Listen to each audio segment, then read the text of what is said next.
पाकिस्तान में हालिया सैलाब की तबाहकारियों में इंसानी सरगर्मियों का किरदार खारिज इम्कान नहीं। वर्ल्ड वेदर एट्रीब्यूशन ग्रुप में क्लाइमेट माहिरीन की बैनुल-अक़वामी टीम की रिपोर्ट जारी हो गई है। रिपोर्ट में बताया गया है कि पाकिस्तान में हालिया सैलाब से 3 करोड़ 30 लाख अफराद मुतासर हुए, 1 करोड़ 70 लाख घर तबाह और 1400 अफराद हलाक हुए। शदीद मुतासर इलाकों में हालिया दहाइयों में 75% तक ज़्यादा बारिशें हुई। रिपोर्ट में बताया गया कि सिंध और बलूचिस्तान में रिकॉर्ड सतह की बारिशों की मुमकिन वजह इंसानी सरगर्मियाँ हैं।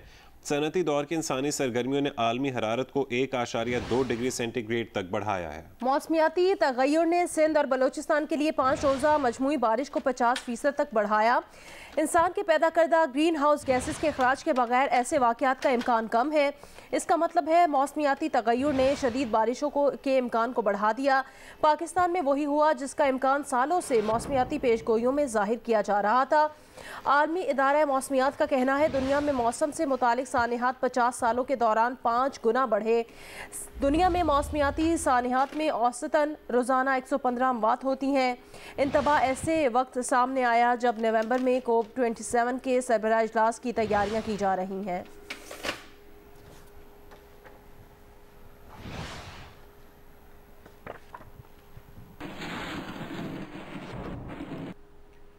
नौशहर फिरोज में 72 अफराद ने अपनी ज़मीनों से सैलाबी पानी निकालने के लिए राबता सड़क पर कट लगा दिया है, जिसके बायस कई गांव मुतासर होने का खदशा है। मजीद तफसील बताएंगे जियो न्यूज़ के नुमाइंदे गुलाम मुस्तफ़ा। 2 हफ्ते गुजर गए हैं लेकिन इलाके में पानी ही पानी मौजूद है। उसके बाद जो 72 अफराद हैं उन्होंने मेहरापुर, कंडियारो और भिरा से अपने जो ज़मीनों का पानी है वो नहरों में और दीगर जो अफराद हैं उनके ज़मीनों में मुंतकिल किया है, जिसकी वजह से इलाके में हर तरफ पानी ही पानी मौजूद है। मैं भी मौजूद हूँ फुल पटदन लिंक रोड पर, जहाँ भी 72 अफराद ने जो है इस राब्ता सड़क को कट लगा दिया है, जिसकी वजह से जो ट्रैफिक है वो मुअत्तल हो गई है। 300 से ज़ायद जो गाँव हैं उनका जो ज़मीनी रास्ता है नौशहर फिरोज, नवाब शाह और खैरपुर से वो बिल्कुल मुनक़ता है। वहाँ जो मुतासरीन हैं उनको शदीद मुश्किलात का सामना है। दादू गर्ल्स कॉलेज के इमदादी कैंप में सैलाब मुतासिरा बच्चों ने स्कूल और किताबों को याद करके कैंप्स में स्कूल खोलने का मुतालबा किया है। मजीद बताएंगे जियो न्यूज़ के नुमाइंदे रियाज नारेजो। अभी हम गर्ल्स कॉलेज दादू शहर के अंदर जो कैंप पे वहाँ पे मौजूद है सैलाब मुतासिरीन के बच्चे हैं। ज़िले भर में अगर हम सैलाब मुतासिरीन की बात करें तो 300 रजिस्टर्ड कैंपों पे 60,000 से ज़्यादा मुतासिरीन मौजूद है। लेकिन अगर हम इनसे आउट होकर बात करें कि गैर रजिस्टर्ड कैंपों की तादाद कितनी, तकरीबन ये जो खुले आसमान तले सड़कों पर बैठे उनकी तादाद तकरीबन 5 लाख के करीब बनती है। इनके बच्चे हैं जो शदीद मुतासर हुए हैं एजुकेशन के हवाले से, वो याद करते हैं अपनी तलीमी सरगर्मियों को। हाँ समझना चाहिए किताब खपन के लटा दटा ना बूटा दूटा स्कूल जा। एक मोटा अंदाजे के मुताबिक तकरीबन 70,000 से ज़्यादा बच्चे ऐसे हैं जो कि सैलाब मुतासरीन के बच्चे इस एजुकेशन से सैलाब के बाद मुतासर हुए हैं। ज़िले नसीराबाद में बारिश थमे 16 रोज़ गुजर गए, तहम उसके बावजूद ज़िले के मुख्तलिफ मकामात पर अब तक बारिश का पानी जमा है, जिससे शहरियों को मुश्किलात का सामना है। तफसील बताएंगे जियो न्यूज़ के नुमाइंदे आबिद बलोच। जी, इस वक्त मैं मौजूद हूँ डेरा मुराद जमाली में, जहाँ पर जो है बारिशों को थमे हुए 16 रोज़ गुजर गए, लेकिन इसके बावजूद भी deputy commissioner Nasirabad, B&R, DHO health और अहम गलियों और सड़कों पर जो है बारिश का पानी जमा है, जिसके बायस शहरियों का पैदल चलना भी मुश्किल हो गया है। शहरियों के साथ साथ मुलाजमीन को भी शदीद दुश्वारी का सामना है। 15 दिन गुजरने के बाद 16 के बावजूद जो है पानी जहाँ हर दफ्तर में खड़ा है। हमारी मसाल ये है कि हम शरीफ लोग, नमाजी लोग मस्जिद में जा नहीं सकते हैं। हमें हर रोज़ाना अपने कपड़े बदलने पड़ते हैं और मस्जिदों में जो है ना हम पलीद पाँव के साथ घुसना पड़ता है। बड़ी शदीद तकलीफ है लोगों को। पटीदन के देही इलाकों से ताहाल पानी नहीं निकाला जा सका। सैलाबी पानी के बायस इलाके में गैस्ट्रो और मलेरिया समेत दीगर अमराज फैल रहे हैं। मजीद बताएंगे नुमाइंदा जियो न्यूज़ गुलाम हैदर आकाश। जी बिल्कुल, हालिया बारिशों के दौरान जहाँ ज़िला नौशहर फिरोज में सैलाबी सूरत-ए-हाल थी, अब हम एक गाँव में मौजूद है जहाँ पे अब भी लोग, बल्कि देखा जाएगा ज़िले के मुख्तलिफ इलाकों में सड़कों के किनारे अब भी कई लोग ऐसे हैं जो अपने गाँव देहात छोड़कर सड़कों के किनारे अपनी ज़िंदगी गुजारने पर मजबूर हैं। इनका कहना है कि हमारे गांव देहात डूब चुके हैं, उनमें अब भी कई फुट पानी जमा है और हम सड़क के किनारे ज़िंदगी गुजारने पर मजबूर हैं। सड़क के किनारे बैठने से मच्छरों की बहुतायत के बायस हमारे बच्चों में गैस्ट्रो, मलेरिया और दीगर अमराज जन्म ले रहे हैं और हुकूमत की तरफ से हमें कोई रिलीफ नहीं दिया गया। ना कोई इमदादी टीमें भेजी गई हैं, ना कोई मेडिकल टीमें भेजी जा रही हैं, जिसके बायस हमारे बच्चे मुख्तलिफ बीमार हो रहे हैं और हम अज़ियत भरी ज़िंदगी गुजार रही हैं। हुकूमत का उन्होंने मुतालबा किया कि हुकूमत का चाहिए कि फौरी तौर पर हमें सड़क पर ज़िंदगी गुजारने वालों को वापस अपने घरों तक भेजने के लिए मदद की जाए। जी बुलेटिन में दीगर खबरें शामिल करते हैं। शंघाई ताउन तंजीम के सरबराह इजलास में शिरकत के लिए वज़ीर आज़म शहबाज शरीफ 2 रोज़ा दौरे पर समरकंद में हैं। वज़ीर आज़म ने इजलास की साइड लाइन पर कई अहम मुलाकातें की और सैलाब मुतासरीन के लिए इमदाद फराहम करने पर रहनुमाओं का शुक्रिया अदा किया। दौरे के पहले रोज वजीर आज़म शहबाज शरीफ ने रूसी सदर व्लादिमीर पुतिन से मुलाकात की। सदर पुतिन ने कहा कि रूस से पाकिस्तान को पाइपलाइन के जरिए गैस की फराहमी मुमकिन है, जिसके लिए ज़रूरी इंफ्रास्ट्रक्चर पहले से ही मौजूद है। सदर पुतिन ने मजीद कहा कि रूस पाकिस्तान के सैलाब मुतासरीन के लिए मजीद इमदाद भिजवाने को तैयार है। अफगान मसले का हल ज़रूरी है और पाकिस्तान के पास अफगानिस्तान की सूरत हाल पर असर अंदाज होने की सलाहियत मौजूद है। सदर पुतिन का कहना था कि रूस पाकिस्तान को अहम शराकतदार के तौर पर देखता है। दफ्तर खारजा के मुताबिक दोनों रहनुमाओं में बैनुल हुकूमती कमीशन का अगला इजलास जल्द अज जल्द इस्लामाबाद में मुनक़िद करने पर भी इत्तेफाक हुआ। ईरानी सदर इब्राहिम रईसी से मुलाकात में दोनों रहनुमाओं ने वाज़ेह किया कि 2 तरफ़ा ताल्लुकात सही सिमत में गामज़न हैं। वज़ीर आज़म शहबाज शरीफ की एक और अहम मुलाकात तुर्क सदर रजब तैयब एर्दोआन से भी हुई। उससे कबल ताजिकिस्तान के सदर इमाम अली रहमान और उज़्बेकिस्तान के सदर शौकत मिर्ज़ियेव से मुलाकातों में मुश्तरका मफादात पर तबादला ख्याल और बाहमी रवाबित बढ़ाने पर इत्तेफाक हुआ। बेलारूस के सदर लुकाशेंको से मुलाकात में दोनों मुल्कों के दरमियान सियासी और तिजारती शोबों में ताउन के फ़रोग़ का अयादा किया गया। शहबाज शरीफ ने बेलारूस दौरे की दावत कबूल की और बेलारूस के सदर को दौरा पाकिस्तान की दावत दी और जमहूरिया किर्गिज़स्तान के सदर ज़ापरोव से मुलाकात में पाक किर्गिज़ रहनुमाओं के मुश्तरका वज़राती कमीशन का अगला इजलास जल्द बुलाने पर इत्तेफाक हुआ। शहबाज शरीफ ने गवादर और कराची की बंदरगाहों के जरिए किर्गिज़स्तान की समुंदर तक रसाई आसान बनाने के लिए पाकिस्तान के ताउन का यकीन दिलाया और पाकिस्तान किर्गिज़स्तान के दरमियान चार्टर्ड परवाज़ों की बहाली का खैर मकदम किया। शहबाज शरीफ ने मेडिकल यूनिवर्सिटियों में 11,000 से ज़ायद पाकिस्तानी तुलबा की मेज़बानी करने पर भी किर्गिज़ सदर का शुक्रिया अदा किया। वज़ीर आज़म शहबाज शरीफ आज समरकंद में मसरूफ़ दिन गुजारेंगे। वज़ीर आज़म SCO council of head of states में शिरकत के लिए कांग्रेस सेंटर जाएंगे। शंघाई ताउन तंजीम के सरबराहान से खिताब भी करेंगे। वज़ीर आज़म शहबाज शरीफ चीन के सदर शी जिनपिंग, वज़ीर आज़म आज़रबाईजान के सदर इल्हाम अलियोव और कज़ाकिस्तान के सदर कासिम ज़ोरमात से भी मुलाकात करेंगे।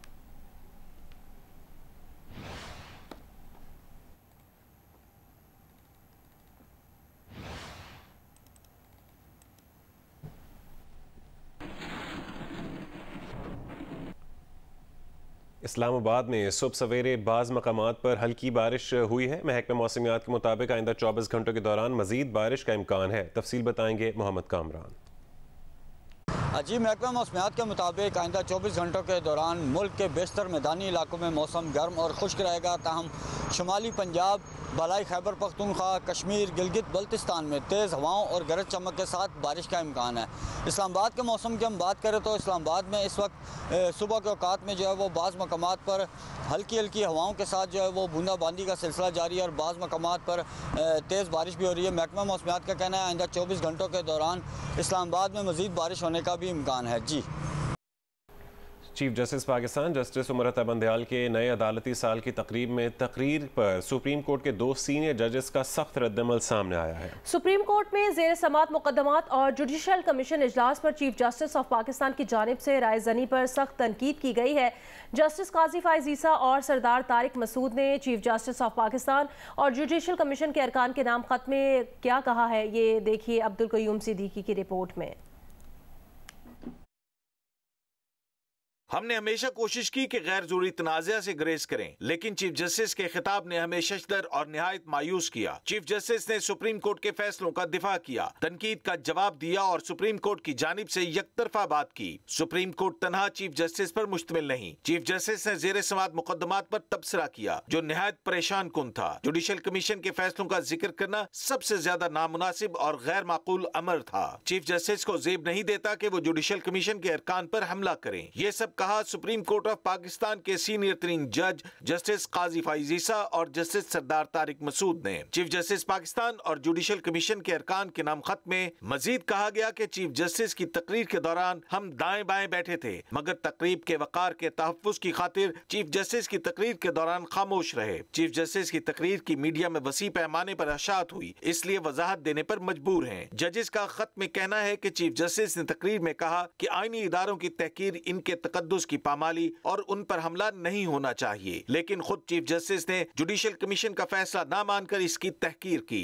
जजेस के खत में मजीद कहा गया है कि चीफ जस्टिस ने जेर समात मुकदमात पर तबसरा किया जो निहायत परेशान कुन था। चीफ जस्टिस ने सुप्रीम कोर्ट बार और इसके मौजूदा और साबिक ओहदेदारों के बारे गैर जरूरी एहानत आमेज बातें की, उन पर सियासी पार्टीबाजी का इल्जाम आयद किया, क्योंकि उन्होंने इस मुकदमा में फुल कोर्ट बनाने की दरखास्त दी थी जो सुप्रीम कोर्ट ने मुस्तरद कर दी थी। इसके बाद चीफ जस्टिस उनकी एहानत नहीं कर सकते थे। दोनों जजेस के मुश्तरका खत में मजीद कहा गया है कि चीफ जस्टिस ने सुप्रीम कोर्ट में जजेस की नामजदगियों के हवाले से मंजूरी न देने पर वफाकी हुकूमत के नुमाइंदों, वजीर कानून और अटॉर्नी जनरल पर इल्जाम आयद किया और अपनी नाराजगी का इजहार किया। जुडिशल कमीशन के चेयरमैन को ये नहीं कहना चाहिए था। खत में कहा गया है कि जुडिशल कमीशन के तमाम अरकान बराबर हैं, चीफ जस्टिस सिर्फ इसके चेयरमैन हैं। जुडिशल कमीशन एक अलग और खुद मुख्तार इदारा है। चीफ जस्टिस को जेब नहीं देता कि वो इसके अरकान पर हमला करे कि उन्होंने चीफ जस्टिस के नामजद करदा उम्मीदवारों की तायद नहीं की। चीफ जस्टिस ने जो कहा वो रिकॉर्ड के भी खिलाफ था। नुमाइंदा खसूसी अब्दुल क़य्यूम सिद्दीकी, जियो न्यूज़, इस्लामाबाद। मुल्क भर की तरह कराची में भी चेहलम इमाम हुसैन रज़ी अल्लाह ताला अन्हु के मौके पर ट्रैफिक की रवानी बहाल रखने के लिए ट्रैफिक पुलिस ने ट्रैफिक प्लान जारी कर दिया है। चेहलम इमाम हुसैन के मौके पर एम.ए. जिना रोड और कॉरिडोर 3 ट्रैफिक के लिए बंद रहेगा। तफसील बताएंगे नुमाइंदा जियो न्यूज़ ज़ीशान शाह। जी बिल्कुल, कल हज़रत इमाम हुसैन के होने वाले चेहलम के मौके पर इंतज़ामिया की जानिब से तैयारियां मुकम्मल कर ली गई हैं। एम.ए. जिना रोड और जुलूस के रवायती रास्तों के गिरदोनवा में कंटेनर्स रख दिए गए हैं। ताहम उम्मीद की जा रही है कि आज रात से मुकम्मल तौर पर जो जुलूस की जो गुजरगाहें हैं वहाँ पर जो गिरदोनवा के रास्ते हैं वहाँ पर कंटेनर्स लगा के उन्हें मुकम्मल तौर पर बंद कर दिया जाएगा। ट्रैफिक पुलिस की जानिब से जुलूस के मौके पर, चेहलम के मौके पर तमाम तर जो ट्रैफिक जो प्लान है वो जारी कर दिया गया है। इमाम हुसैन, हज़रत इमाम हुसैन के चेहलम के मौके पर जो जुलूस की गुजरगाहें हैं वहाँ पर ट्रैफिक की रवानी मुकम्मल तौर पर मुअत्तल रहेगी। नाज़िमाबाद से आने वाले ट्रैफिक को लसबेला चौक से नश्तर रोड और गार्डन की जानिब भेजा जाएगा, जबकि स्टेडियम रोड से आने वाले ट्रैफिक को न्यू एम.ए. जिना रोड की जानिब जाने की इजाज़त होगी। वज़ारत नेशनल फूड सिक्योरिटी ने मुल्क में सैलाब के बायस ग़िज़ाई क़िल्लत की खबरों को मुस्तरद कर दिया है। सेक्रेटरी नेशनल फूड सिक्योरिटी ने national flood response coordination centre को बताया कि मुल्क में गंदम, चीनी और दीगर ग़िज़ाई अशिया का 153 दिन का स्टॉक मौजूद है। वफाकी वज़ीर एहसन इकबाल और चेयरमैन NDMA की ज़ेर सदारत NFRC के इजलास में सैलाब के बायस मुल्क में ग़िज़ाई क़िल्लत के हवाले से गौर किया गया। सेक्रेटरी नेशनल फूड सिक्योरिटी ने ब्रीफिंग में बताया कि मुल्क में आटे, चावल और दीगर ग़िज़ाई अशिया की कोई क़िल्लत नहीं है। पाकिस्तान की सालाना गंदम की ज़रूरियात 30.5 मिलियन टन है, जबकि इस वक्त 7.07 मिलियन टन गंदम दस्तयाब है। ये स्टॉक आने वाली गंदम की फसल की कटाई तक काफ़ी है। National flood response coordination centre को टमाटर और प्याज की दरामद के हवाले से आगाह किया गया। इजलास को बताया गया कि इंफ्रास्ट्रक्चर की तबाही के बायस सैलाब मुतासर इलाकों में खुराक और दीगर इमदादी अशिया की तरसील में मुश्किलात का सामना है।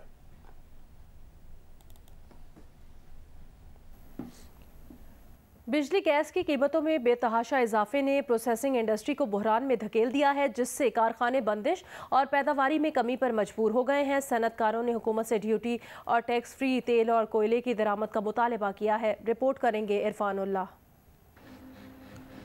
फैसलाबाद में 24 घंटे चलने वाले अक्सर प्रोसेसिंग इदारे मुकम्मल तौर पर बंद हो चुके हैं, जबकि कुछ ने पैदावारी नुकसान को कम करने के लिए काम की सलाहियत निस्फ कर दी है। टेक्सटाइल प्रोसेसिंग एसोसिएशन का दावा है कि इस वक्त 253 बड़े सनती यूनिट्स में से सिर्फ 60 कारखाने ही फाल हैं। के मेंबर हैं वो तकरीबन 253 के करीब हैं, जिसमें अभी ज़्यादा से ज़्यादा जो फैक्ट्रियाँ चल रही होंगी उनकी तादाद 60 के या 55 के करीब होगी। बाकी सारी बंद हो चुकी हैं, बहुत लेबर फारग हो चुकी है। इंडस्ट्री की बुहरानी कफ़ियत पर होने वाले हंगामी अजलास में सनतकारों ने हुकूमत से रिलीफ की अपील की है। हमारे साथ जो कोई सब्सिडी का मसला किया जाए, जो बाहर से फ्यूल आता है, जो हम कोयला मंगाते हैं वो ड्यूटी फ्री, टैक्सेस फ्री किए जाएँ। टेक्सटाइल प्रोसेसिंग मालकान का कहना है कि तवानाई की कीमतों में कमी के बगैर रोज़ ब रोज़ बढ़ते हुए पैदावारी बहरान को रोकना मुमकिन नहीं। कैमरामैन अली अरसलान और अहमद अली के साथ इरफानुल्लाह, जियो न्यूज़, फैसलाबाद। गुजरांवाला में डेंगू के मरीजों में तेज़ी के साथ इजाफा हो रहा है। DHQ अस्पताल में इस वक्त 36 मरीज ज़ेर इलाज हैं। ज़िले इंतज़ामिया की जानिब से इंसदाद डेंगू मुहिम भी जारी है। मज़ीद तफसील बताएंगे जियो न्यूज़ के नुमाइंदे उस्मान खलील।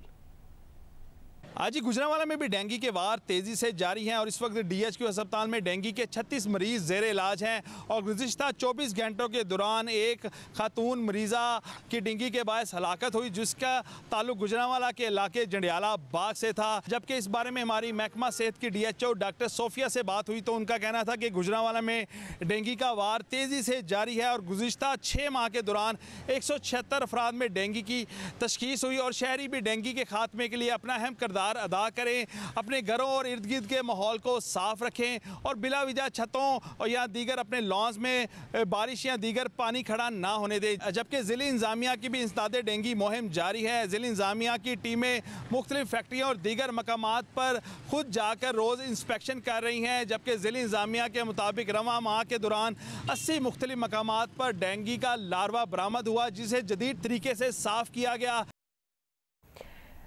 जियो स्पोर्ट्स में आपको बताएं, पाकिस्तान क्रिकेट बोर्ड ने T20 वर्ल्ड कप के लिए कौमी स्क्वाड का ऐलान कर दिया है। इस साल शानदार परफॉर्मेंस दिखाने वाले शान मसूद को टीम में शामिल कर लिया गया है। फ़खर जमान रिजर्व प्लेयर होंगे। इफ्तिखार अहमद, खुशदिल शाह और आसिफ अली की टीम में जगह बरकरार है। इंग्लैंड से होम सीरीज में नौजवान इब्रार अहमद और आमिर जमाल टीम में शामिल हैं। आइंदा माह ऑस्ट्रेलिया में होने वाली T20 वर्ल्ड कप के लिए पाकिस्तान टीम का ऐलान चीफ सेलेक्टर मोहम्मद वसीम ने प्रेस कॉन्फ्रेंस में किया। वर्ल्ड कप के लिए ऐलान करदा 15 रुकनी टीम में बाबर आजम, शादाब खान, आसिफ अली, हैदर अली, हारिस रऊफ, इफ्तिखार अहमद, खुशदिल शाह, मोहम्मद रिजवान, मोहम्मद हसनैन, मोहम्मद नवाज, मोहम्मद वसीम जूनियर, नसीम शाह, शाहीन शाह आफरीदी, शान मसूद और उस्मान खादिर शामिल हैं। इनके साथ फ़खर जमान, मोहम्मद हारिस और शाहनवाज धानी ट्रैवल रिजर्व की हैसियत से सफर करेंगे। यही खिलाड़ी न्यूजीलैंड में T20 सीरीज भी खेलेंगे, जबकि शाहीन शाह आफरीदी और फ़खर जमान इंग्लैंड के खिलाफ सीरीज का हिस्सा नहीं होंगे। इनकी जगह स्क्वाड में नौजवान स्पिनर अबरार अहमद और ऑलराउंडर आमिर जमाल को शामिल किया गया है। पाकिस्तान विमेन फुटबॉल टीम की कप्तान मारिया खान कहती हैं 8 साल बाद टीम को सैफ विमेन फुटबॉल कप में परफॉर्म करने का मौका मिला। साथ ही फुटबॉलर्स बहुत खुश थीं। मुस्तकबिल में भी अच्छी कारकर्दगी दिखाएंगे। लाहौर से रिपोर्ट करेंगी हफ्सा उस्मान। पाकिस्तान वापसी के बाद फीफा फुटबॉल हाउस में वुमेन फुटबॉल टीम ने मीडिया को अपने सफर के बारे में बताया। वुमेन फुटबॉल टीम की कप्तान मारिया खान का कहना था कि 8 साल के तवील अरसे के बाद पाकिस्तान की नुमाइंदगी करते हुए बेहद अच्छा लगा। हमारे पास प्रैक्टिस के लिए वक्त बेहद कम था, मगर हर मैच में हमारी कोशिश थी कि हम बेहतरीन गेम पेश करें। They accommodated our needs. They put the players' needs above anything, which was extremely helpful for us as players. We got to focus on just playing. In regards to the potential, I think you guys saw it in our last match. We do have the ability to play very good football. Women football team की दूसरी खिलाड़ियों का कहना था कि 8 साल के अरसे में हमारा काफी नुकसान हुआ, मगर अब हम नए जोश के साथ मैदान में आएंगे और पाकिस्तान के लिए अपनी जान से बढ़कर खेलेंगे। 8 साल बाद हुआ कुछ, 4-5 हम लोग प्लेयर्स से, we played on the last team, उससे हम लोग जब से पाकिस्तान टीम बनी हम लोग खेल रहे हैं, and this experience was different. Getting a win with a 7-0 is a good motivational factor for all of us, I think. Everybody knows कि हमारे ऊपर जो बैन था जिसकी वजह से काफ़ी प्लेयर्स ने काफ़ी सफ़र किया, उसके बाद जो हमें इतनी अच्छी अपॉर्चुनिटी मिली, with the time we had, we all prepared as much as we could. The coaches were there, the back end team was there to support us.